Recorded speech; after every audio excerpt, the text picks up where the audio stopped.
Good morning, everyone. We'd like to thank the Lord for a good weather today. I know we really had a lot of rain yesterday, and there was some thoughts that if our meeting today was still pushed through, it would be canceled. But we thank the Lord because we are here today. It's a blessing to come together. It's really a joy to see our faces, to meet face to face. It's a blessing that we can dwell together in God's Word. So it's just but proper to recognize that the simple things in life are not really things. The simple things in life that we need to be thankful about is our time, our life. We have to be thankful with the people around us. These are the simple things that we cannot consider things, but indeed we consider them as precious to us because God has given them to us. I remember a story about simple things, about an old lady, a senior citizen lady, who was all alone by herself. And since she has no family, she has no one else in her apartment, she decided to go to a pet store to find a pet who will live with her. So she talked to the manager, and the manager asked her if she would like to consider a parrot. And so the senior citizen just obliged and said, yes, I think it's a good partner in life. So she bought a parrot and brought her to her apartment. After a few weeks, the senior citizen, the lady, would like to talk to the parrot, but eventually the parrot remained quiet. So the lady went back to the manager and asked, why is my parrot so quiet? I cannot talk to her. What should I do? The manager said, why don't you build and why don't you buy a ladder? Because the parrots like to go up and down on the ladder. So she bought the ladder and put it in her cage, in the cage of the parrot. So after a few days, the parrot seems to be going up and down, but still does not make any sound. The parrot is not talking, and so the lady was somehow confused. Why is the parrot seem to be quiet? So she went back to the manager and asked, I bought your ladder, but it seems that she's not responding. The manager said, why don't you buy a swing? Parrots do like to swing. And so the lady bought a swing and then put it in her cage.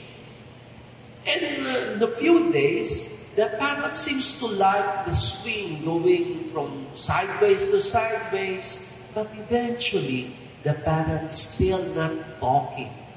And so the lady was so depressed and she doesn't know what to do. She went back to the manager and said, I bought the ladder, I bought the swing. What should I do? She's not talking. I want to spend the rest of my life talking with a person or talking with someone. And so the manager said, why don't you buy a mirror? Because parrots like to see themselves. So the lady bought a mirror and placed it in the cage. After a few weeks, still the same. The lady went back to the manager and said, Mr. Manager, my parrot that I bought in your store died last night. And the manager said, how come it died? Did it say any word? Did it speak before it died? And the lady said, yes. In fact, the parrot said, thank you for all the gifts, but I need food. So all through this time, the lady was not giving the parrot food and giving so many things. Now I realized for us Christians, for us as followers of the Lord, we've been very busy building our own cages with ladder, with swing, with mirror. Others are really trying to decorate our cage, but we forget the simple things. And that's food. The spiritual food that we need every day is none other than the Word of God. So it's a blessing to come together and to enjoy simple things that are not really things, but important in our lives. And that is the Word of God. Please join me for a word of prayer. Let us ask the Lord's blessing. Lord, as we dwell on your Word, it is our prayer that you speak to us. We have had a lot of struggles in life we have encountered. We have so many experiences that has taught us a lesson. And we thank you for that.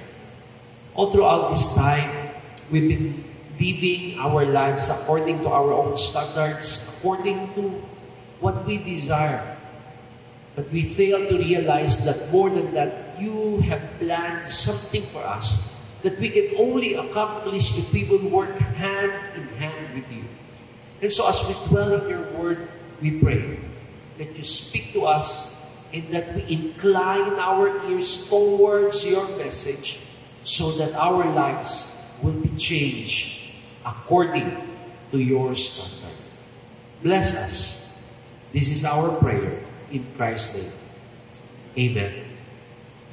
Our study today is taken from 1 Peter chapter 4, verses 7 to 11, and we entitled our study for today, In Christ Alone. Let me read the passage. Verse 7. But the end of all things is at hand. Therefore, be serious and watchful in your prayers. Verse 8. And above all things, have fervent love for one another, for love will cover a multitude of sins. Verse 9.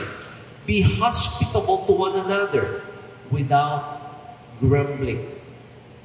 As each one has received the gift, minister it to one another as good stewards of the manifold grace of God. Verse 11. If anyone speaks, let him speak as the oracles of God. If anyone ministers, let him do it as with the ability which God supplies, that in all things God may be glorified through Jesus Christ, to whom belong the glory and the dominion forever and ever. Amen.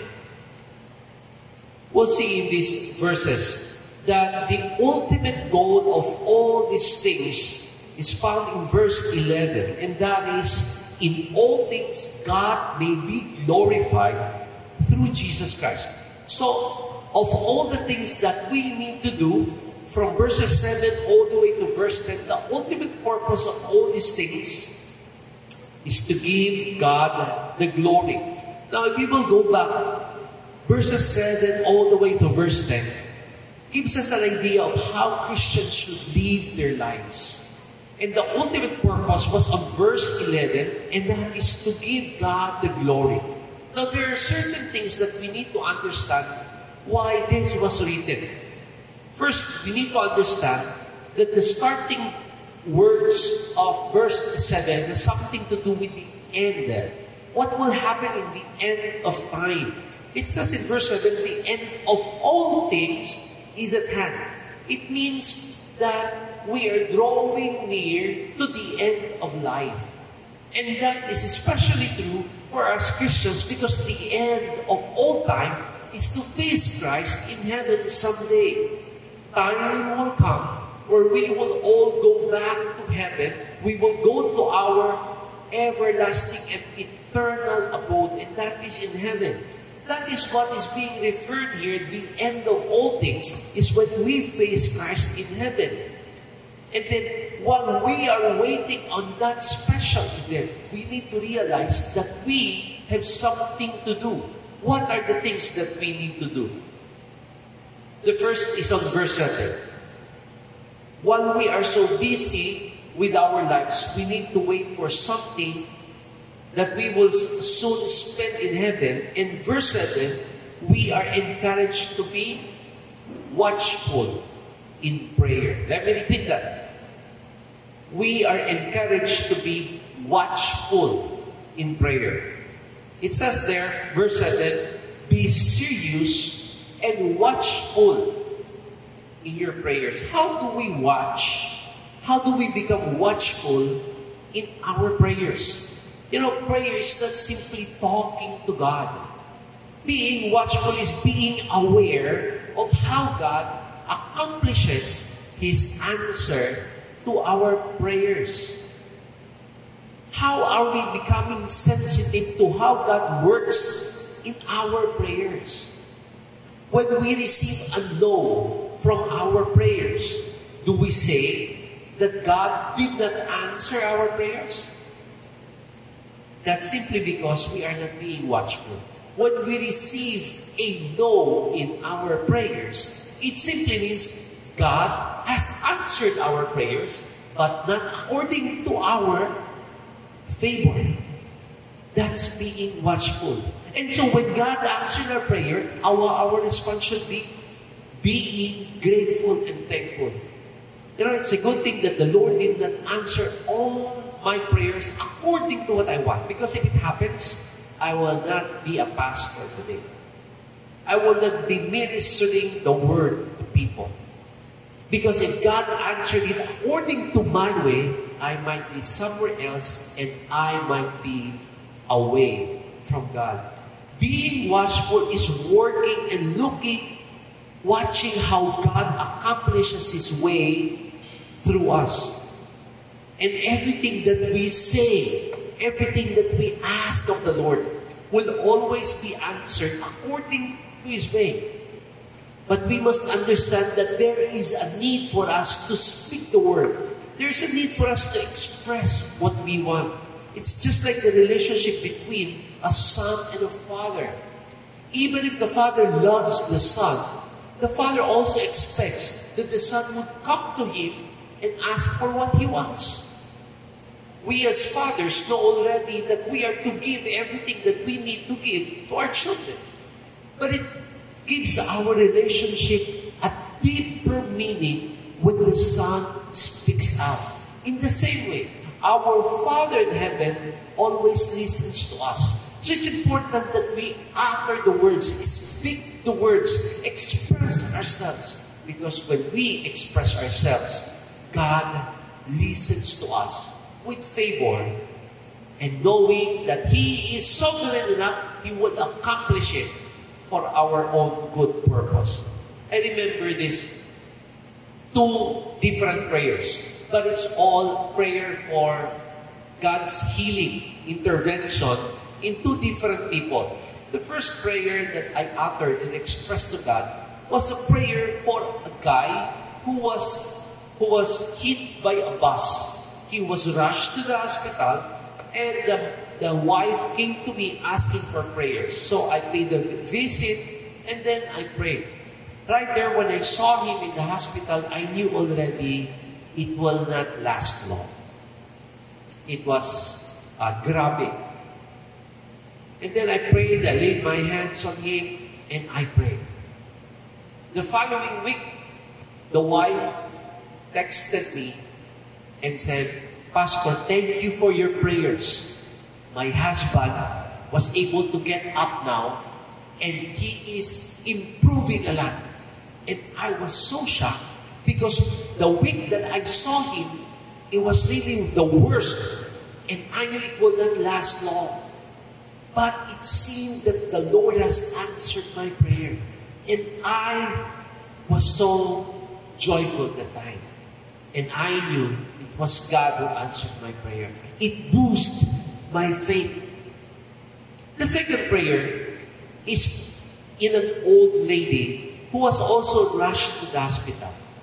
After I prayed for that lady with my heart filled with joy because I know God will answer my prayers so that she will be healed and be discharged from the hospital and go back home. After I prayed, just several days later, I received a text message that the lady passed away. And I was so disheartened because 2 prayers almost at the same year, one was answered favorably, one was answered differently, and yet the Lord has tested how will I respond to this. When we pray, we become watchful on how God works His way. That's why I believe when prayers are offered to God, that prayer will change our heart before it will change the situation. Let me repeat that. When we offer our prayers to God, the prayer changes our heart before it changes the situation. So when we pray, let us not look and let us not watch on how God will change the situation. Let us watch first on how God will change our heart. Let us ask the Lord to change our heart first before we expect God to move and change our situation. Now let's go back to our passage. In verse number 8, we will find the second important thing that we need to work and do. Verse number 8, above all things, have fervent love for one another, for love will cover a multitude of sins. The second thing that we need to accomplish is become willful in love. Willful in love. The first one, watchful in prayer. The second one, willful in love. Nowadays, love can only be manifested through action because we have seen a lot of breakups, celebrities, or even known people, popular people got engaged, got married, and eventually they got separated and all. And we can see that all over the place. Not only here in our country, but even in different places. So love can be said. Love can be expressed in words. But nowadays, it's important to see that love is expressed in action. Here we will find that we are encouraged to become willful. There should be a will in our hearts to express that love, not just in words, although it is very important, but it has to be expressed in action. You know, based from the survey, most of the men would love to see love expressed in action. Most of the women would like to see that love is expressed in words. So there's a difference between our need. Men would like to see that love expressed in action. So men usually would like to see that they are being well taken care of because that's action. But women has a different need. They need words of affirmation. Most women would like to hear those sincere words. So different needs, but eventually we need to realize it all comes from our will. We need to become willful in our love. I remember a conflict between a man and a woman, just newly married, and the man was interpreting several actions of the woman. And the woman was interpreting the words incorrectly of the man. So they cannot understand each other because they have different needs. So the important thing when an argument comes into play is to realize that our will plays an important role. Because if our will is to express that love, we will soon realize that there is an understanding and acceptance of what we need to do in order to work out a relationship. That's the reason as well that a marriage will only last when love is expressed according to the need of their spouse. Do not express love according to our standard, according to what we want. We need to express that love according to the need of our spouse. Now, there are two facets of loving one another. There are two phases. There are two aspects of loving one another as brothers and sisters in the Lord. Number one is when we love, that is part of honoring the person. When we love the person, we honor the person. In Romans chapter 12, verses 9 and 10, This is what Apostle Paul said to the Romans. Love must be sincere. Hate what is evil. Cling to what is good. Be devoted to one another for love. Honor one another above yourselves. So when we love, we honor and respect one another. The second phase of loving one another's brothers and sisters in Christ is not just honoring, but forgiving. Love is forgiving. In 1 Peter, we will find verse number 12. It says there, hatred stirs up conflict, but love covers over all wrong. Love or hatred stirs up the conflict, but love covers all wrong. So if there's one way for us to create peace in our family, in our church, or even in our community, love is the answer. When we stir up love and do away with hatred, when we express acceptance and understanding, forgiveness and respect, then we will be able to show that love. You know, the important thing now that we all need to exercise is loving one another. This is what 1 John tells us. God is love, and everyone that loves God love each other. That's the only way for us to express that we truly love God, when we love one another. Do you love your seatmate? Do you love your brothers and your sisters in the Lord?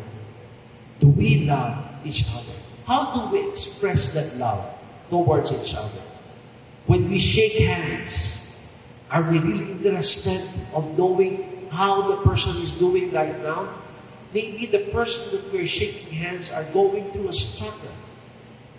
And the only way for us to share that love is to pray, to comfort, and of course, kamustahin natin ang isa't isa.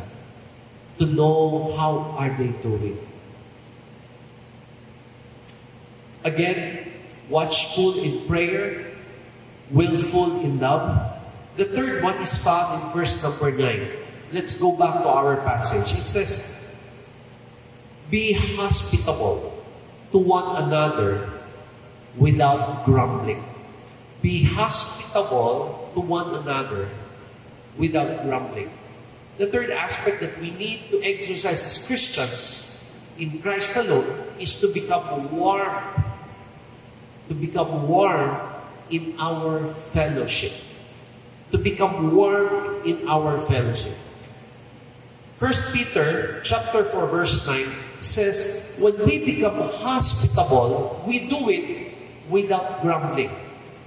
Do you know a person that after she or he has done a good thing, he keeps on grumbling? Why? Because when we do something without sincerity in our hearts, we expect also that it will come back to us. So the tendency is to grumble or to comment, to make some comments that it releases not the warmth of the fellowship, but it gives the idea that the sincerity is not there. It's important that when we create a fellowship, we also create a warm fellowship. I remember a person who used to work with me in Grace Christian College when I was there. There was this librarian. We are not that really close, but I felt in my heart that I really need to talk to her. So there was a time that I visit the library, the high school library, and when I saw her, I went to her and just simply said, how are you doing? How are you doing? Those simple words. I did not realize that it will create an impact on her. And then she started sharing. That's when I realized on that particular day, early in the morning, she had an argument with her son. And that led up to a fight, and eventually They separated ways. The son needs to go to school. The mom needs to go to work as well. And after that simple words of saying, "How are you doing?" she started expressing herself of her value. She lost her value. She has this self-pity on her. And she realized that she has no value at all. I just allowed her to express herself. And she keeps on crying. Eventually, she realized that she was taking too much of my time. And then, eventually, she realized also that we have to end up. And then, her last words before we part ways was, "Thank you for your time." And I said, I just simply said, "How are you doing?" When all of a sudden, she just expressed herself. That's when I realized that simple words will create an impact to people when there is warmth in our fellowship. And I must tell you that the good thing about being brothers and sisters in Christ is not because we have the same life, but because we are connected in Christ. That should be the only reason why there is warmth in our fellowship. When we see Christians, a brother or sister in Christ, somewhere else, anywhere in this place, when we see, do we find the joy in our hearts that we are all Christians? There was this mayor in Zamboanga del Sur, in Calauran. I realized that the mayor is also a Christian who belongs also in the same denomination as I am. So when I personally met him, I was overjoyed to see that we belong in the same denomination. And he was telling me of all the things that he is doing in his municipality, and I was so blessed. I was overjoyed because I know he is a brother in Christ. In the same way, we need to create that warmth in our fellowship by praying for one another, encouraging one another, helping one another, because we are connected in Christ. That reminds me of a story in Acts chapter 16. There's this lady. Her name is Lydia. Acts chapter 16, verses 11 to 15, tells us of the story of Lydia. A Lydia who is a businesswoman. He is a seller of purple cloth. A seller of purple cloth. And she was really good in business. When she came to know Paul started sharing the gospel to her. The Lord opened her heart, and she insisted that they should pay a visit to her home. So she invited them at home, and then she offered some food. They had a warm fellowship. You know, because of that, the whole family of Lydia came to know the Lord. That's the blessing. The warmth of that fellowship brought good news also to the whole family. So they came to know the Lord. Now, in Acts chapter 16, verse 40, we'll jump to verse 40. It says there, so they went out of prison and entered the house of Lydia, and when they had seen the brethren, they encouraged them and departed. Here we will find the story had a twist. They came to prison, they were imprisoned, and when they came out of the prison, they went back to Lydia. Why? Because they felt that warmth in fellowship. And when they came back to Lydia, they saw the people there praying for them. So Paul, together with his comrades, started encouraging the people in Lydia's house and departed. You see, that's the blessing. The warmth of fellowship gave them also the ability or the chance to go back to where they felt that fellowship. Why? Because there is indeed a good message when we create that warm fellowship among us. People will love to come back again and again because they felt they belong. The warmth in our fellowship. How are we doing when it comes to our fellowship with one another? Let us be warm by fostering brotherhood and sisterhood. Verse number 10. It says there, as each one has received a gift, minister it to one another as good stewards of the manifold grace of God. Each one has received a gift. What we need to do is to minister to one another. Here's the fourth thing that we need to do. All for the glory of the Lord. The fourth one is wholehearted ministry. Wholehearted ministry. Again, the first one is be watchful in our prayer. The second one is be willful in our love. The third is warm in our fellowship. And the fourth one is to have a wholehearted ministry. Here we are encouraged that each one of us has received a gift. And therefore, we are to use that gift as good stewards of the manifold grace of God. So everything that we do comes out of a desire to minister to one another. I remember there was this young people, a youth, who came to me and said, Pastor, I would like to become a member of the music team who will lead in singing. Because in our church, we have some leaders in singing. And so I said, I think you need to learn how to sing first. And then she said, no, Pastor, I can do that. If you will allow me to be part of the music team, I can easily learn. And so I said, all right, I know how to play the piano. I will play the piano and then try to sing a song. So when I started playing the piano and then I heard her sing a song, I realized that she was singing way, way beyond the notes. Way beyond. Way out of the line. So when I realized that she was really out of tune, it was too far from the note. You know, when you're singing, there's sharp, there's flat. It's just a minor thing. When you sing with the sharp note, you can easily adjust. If it's flat, you can easily adjust. But when you sing out of tune, it's way out of the line. So when I realized that she was really out of tune, I don't know how to say it in a meaningful, in a brotherly, sisterly manner. And I said,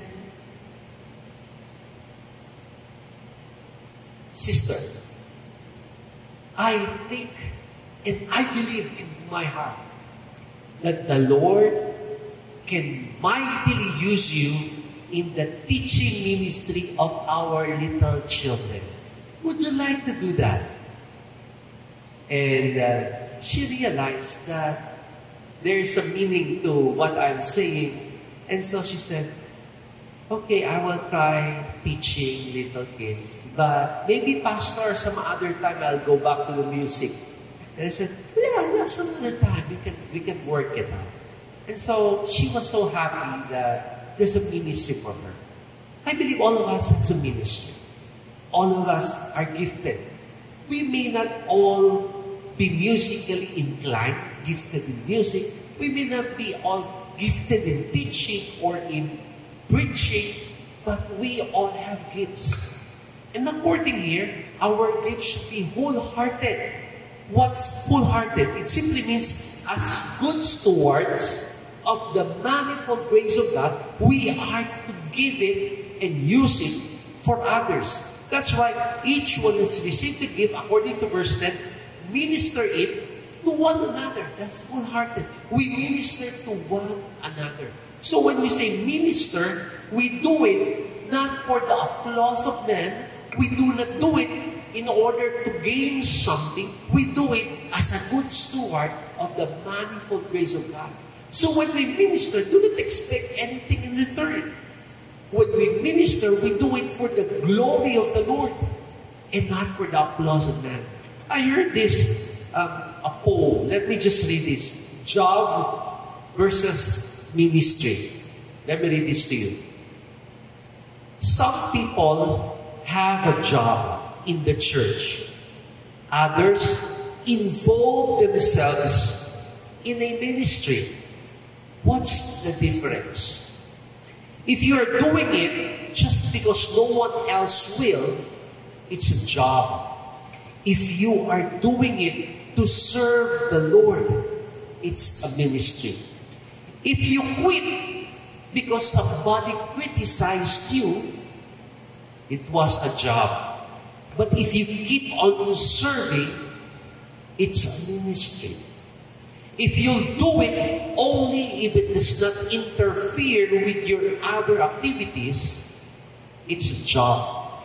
If you are committed to staying with it, even when it means letting go of other things, it's a ministry. If you quit because no one praised you or thanked you, it was a job. If you stay with it, even though nobody recognizes your efforts, it is a ministry. It's hard to get excited about a job. It's almost impossible not to be excited about a ministry. If our concern is success, it's a job. If our concern is faithfulness, it's a ministry.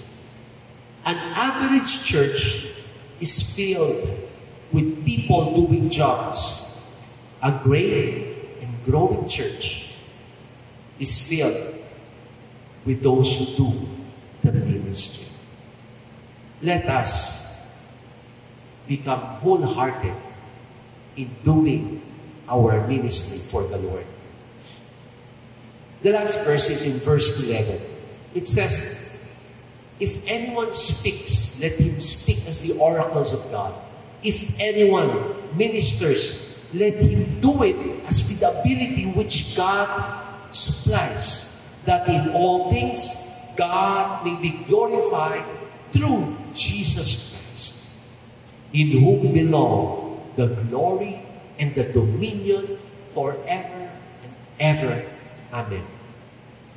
The last that we need to do as followers of the Lord Jesus Christ, for the Lord alone in Christ alone, is to portray a worshipful life. Worshipful life.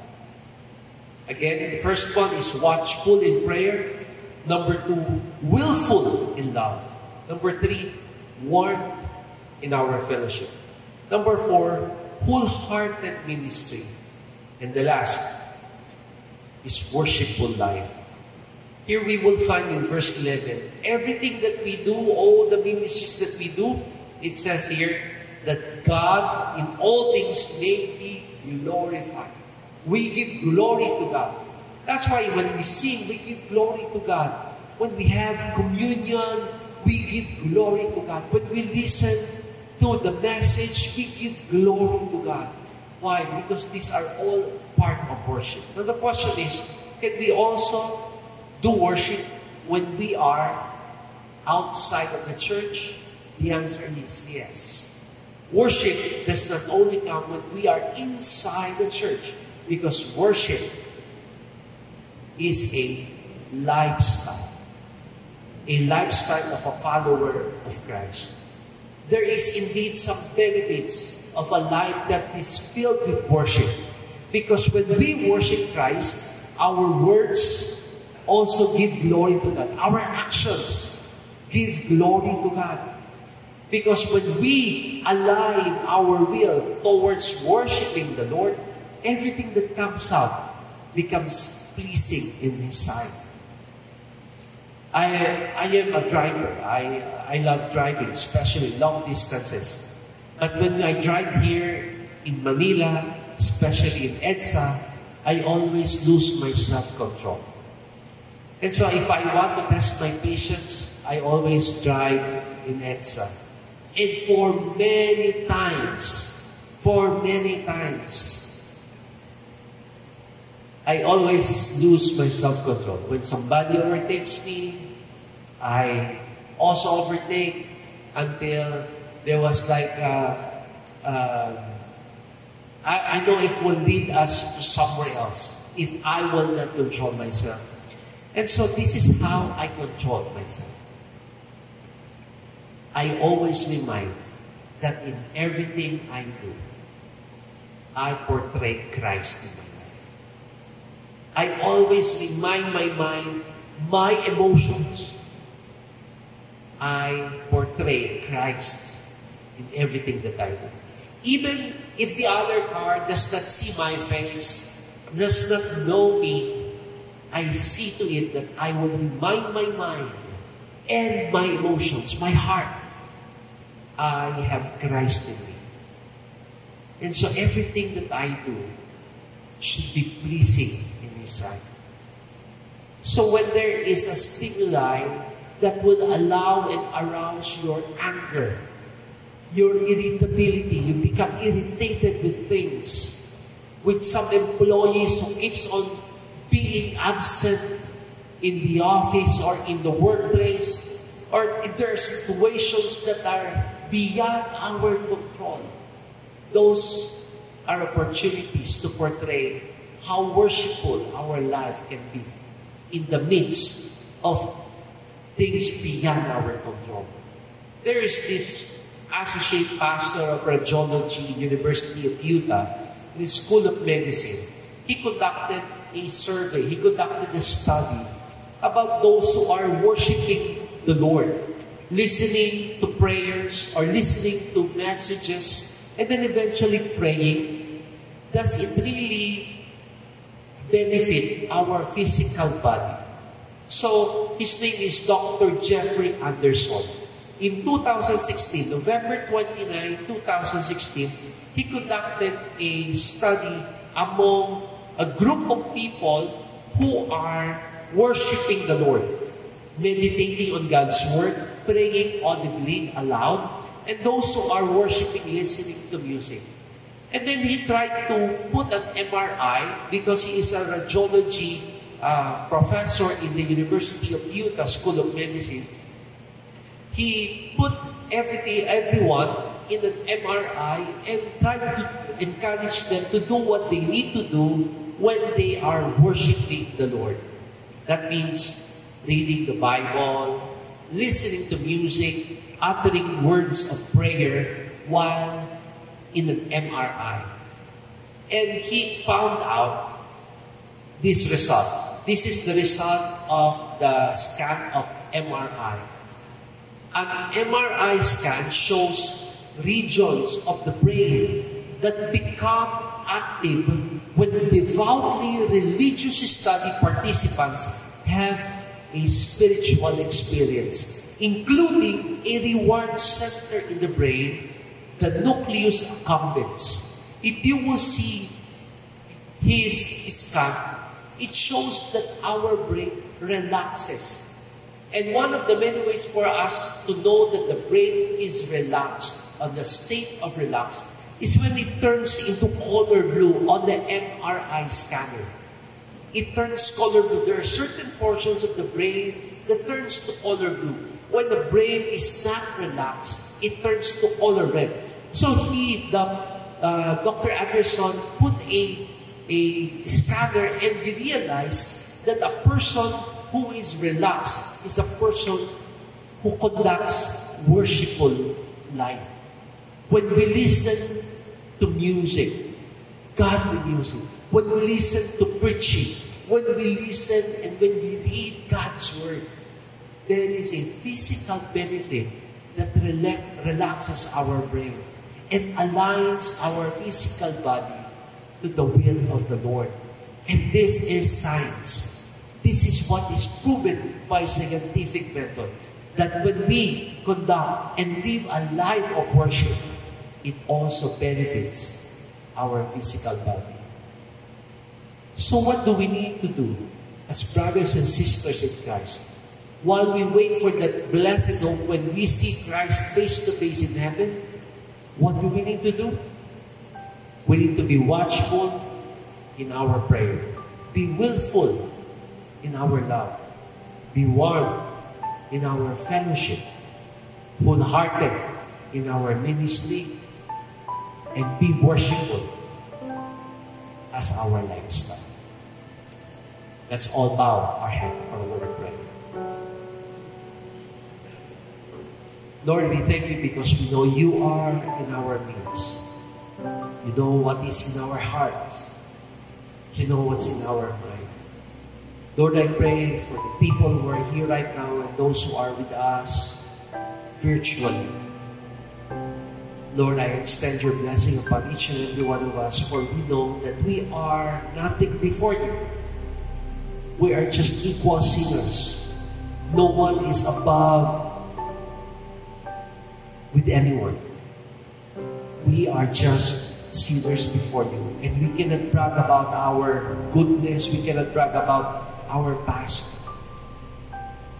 And so we humbly ask that through your word, pierce our heart, change our mindset.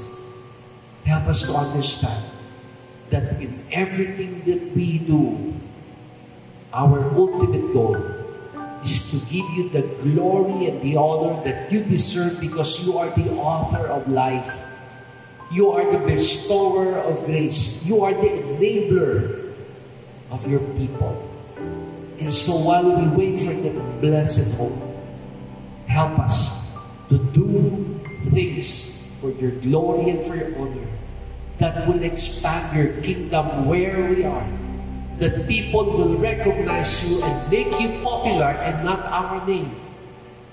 Lord, I pray for your blessing, especially for those who are going through a struggle. May your blessing be upon them. For those who are physically ill, may your healing be upon them. I pray, Lord, for this church. Continue to use us as your instruments, as a blessing to other people, as also preach, so that the gospel will be preached wherever we go. We thank you. This is our prayer with thanksgiving in our hearts. In Christ's most precious name we pray. Amen and amen. God bless you.